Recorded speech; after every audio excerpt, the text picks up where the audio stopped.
بسم اللہ الرحمن الرحیم۔ السلام علیکم محترم ناظرین، قرآنی واقعات میں سے احسن القصص یعنی قصوں میں سے بہترین قصہ حضرت یوسف علیہ السلام لے کر آپ کی خدمت میں حاضر ہوئے ہیں۔ حضرت یوسف علیہ السلام حضرت یعقوب علیہ السلام کے بیٹے تھے۔ حضرت یعقوب علیہ السلام اللہ تعالیٰ کے برگزیدہ نبی تھے۔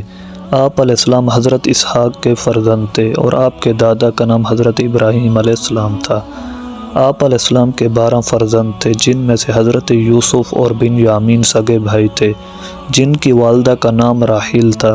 حضرت یعقوب علیہ السلام کی نسل کو بنی اسرائیل بھی کہتے ہیں، کیونکہ آپ علیہ السلام کا لقب اسرائیل تھا۔ اسرائیل کا معنی ہے یعنی اللہ کا خاص بندہ، اور تاریخ میں ملتا ہے کہ حضرت یوسف علیہ السلام کی پیدائش کے وقت آپ علیہ السلام کی عمر تقریباً 73 سال تھی۔ واقعہ کچھ یوں ہے کہ حضرت یوسف علیہ السلام اپنے تمام بھائیوں سے زیادہ حسین و جمیل اور فہیم تھے۔ حضرت یوسف علیہ السلام کی پیشانی نور افگن تھی۔ حضرت یوسف علیہ السلام نے خواب دیکھا کہ 11 ستارے، سورج اور چاند حضرت یوسف علیہ السلام کو سجدہ کر رہے ہیں۔ اس وقت آپ علیہ السلام کی عمر 12 سال تھی۔ جب حضرت یوسف علیہ السلام نے اپنے بابا کو خواب سنایا تو انہوں نے خواب کی تعبیر بتائی کہ اللہ تعالیٰ نے آپ کو اپنے کام کے لیے منتخب کر لیا ہے۔ اللہ تعالیٰ تمہیں علم و حکمت سے نوازیں گے، اور نصیحت کی کہ یہ خواب اپنے بھائیوں کو ہرگز نہ بتانا، ورنہ وہ تمہارے دشمن بن جائیں گے۔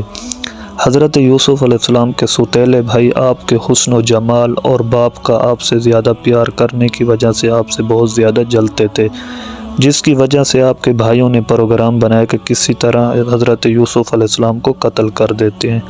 تو انہوں نے اپنے بابا سے درخواست کی کہ ہم یوسف علیہ السلام کو بھی جنگل میں شکار کے لیے لے جاتے ہیں، تو آپ علیہ السلام نے صاف انکار کر دیا، کیونکہ آپ نے فرمایا کہ مجھے ڈر ہے کہ آپ کی غفلت کی وجہ سے میرے یوسف کو نقصان نہ ہو۔